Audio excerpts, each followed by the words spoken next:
ಓಯ್ ಏನ್ ನಗ್ತಾ ಇದ್ಯಾ? ತೆಗಿ ಕಾಸ್ ತೆಗಿ. ಇದ್ಯಾ ಹೊಸ ಸ್ಟೈಲು ಭಿಕ್ಷೆ ಬೇಡದು. ಏ ರೌಡಿ, ನಾನು ಈ ಏರಿಯಾಗೆ ಭಿಕ್ಷುಕ ಅಲ್ಲ.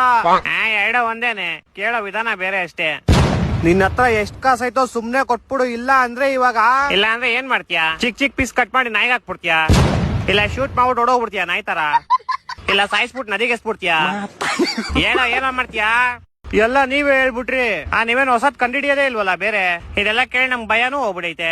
ನೀವೇನಾರು ಹೇಳಿ ಹೊಸದು. ಹೇಳ್ತೀನಿ ಕೇಳಿಸ್ಕೊ. ಏಯ್ ಚಪಾತಿ ತಗಿ ಎಲ್ಲಾ ಕಾಸ್ ತಗಿ. ಇಲ್ಲ ಎಷ್ಟು ಜೋರಾಗಿ ಚಕ್ಕಲ್ ಬುಲಿ ಕೊಡ್ತೀನಿ ಅಂದ್ರೆ ನಾಯಿ ತರ ಅಳ್ತೀಯ ನೋಡ್ಕೊ ಆಮೇಲೆ. ಅರೆ ಚಕ್ಕಲ್ ಬುಲಿ ಕೊಟ್ರೆ ಮನುಷ್ಯ ನಗ್ತಂತಾನೆ. ಅದೇ ನಾನ್ ಧಮ್ಕಿ ಹಾಕಿದ್ದು. ನಾನ್ ಚಕ್ಕಲ್ ಬುಲಿ ಕೊಟ್ರೆ ಅಳ್ತಾರೆ. ಯೋಚನೆ ಮಾಡು ಯಾವ ಲೆವೆಲ್ ಚಕ್ಕಲ್ ಬುಲಿ ಕೊಡ್ಬೋದು ನಾನು ಅಂತ. Hindi thank you. ಇನ್ನ ಯಾವ ತರ ಧಮ್ಕಿ ಹಾಕ್ಲಿ? ಏಯ್ ಚಪಾತಿ, ನಿಂದ ಎಲ್ಲಾ ಧಮ್ಕಿ ಚಪಾತಿಯಿಂದಾನೇ ಯಾಕೆ ಸ್ಟಾರ್ಟ್ ಆಗುತ್ತೆ? ಕ್ಯೂಟ್ ಅನ್ಸುತ್ ನಂಗದು. ನೀನು ಒಂದ್ಸತಿ ಹೇಳ್ ನೋಡು. ಏಯ್ ಚಪಾತಿ, ಕ್ಯೂಟ್ ಐತಾನೆ? ಹಾ ಕ್ಯೂಟ್ ಐತೆ. ಬಿಡ ಧಮ್ಕಿ ಕೇಳಿಸ್ಕೊ ನಂದೀಗ. ಏಯ್ ಚಪಾತಿ ತಗಿ ಎಲ್ಲಾ ಕಾಸ್ ತಗಿ. ಇಲ್ಲ ನಿನ್ ಕತ್ತರಿಸ್ಬಿಟ್ಟು ವಾಪಸ್ ಅಂಟಿಸ್ಬಿಡ್ತೀನಿ.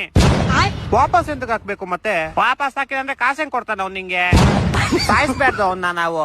ಸರಿ ಓಕೆ. ಇಂಪಾರ್ಟೆಂಟ್ ಏನು? ಕಾಸು ಮತ್ತೆ ಕತ್ತರಿಸ್ಬಿಟ್ಟು ವಾಪಸ್ ಅಂಟಿಸ್ಬಿಡ್ಬೇಕು. ಸರಿ ಹೋಗೀಗ ಪ್ರಾಕ್ಟೀಸ್ ಮಾಡ್ಕೋ. ಹಾ ಪ್ರಾಕ್ಟೀಸ್ ಮಾಡ್ತೀನಿ. ಏನೋ ಡೌಟ್ ಇದ್ರೆ ಬಂದ್ ಕೇಳ್ತೀನಿ. ಅರೆ any time. Thank you. Hey chapati ತಗಿ ಕಾಸ್ ತಗಿ, ಇಲ್ಲ ಅಂದ್ರೆ ತುಂಬಾ ಕಷ್ಟ ಪಡ್ತಾನೆ ಇವನು. ಒಂದಲ್ಲ ಒಂದ್ ದಿವಸ ಮುಂದೆ ಬಂದೇ ಬರ್ತಾನೆ.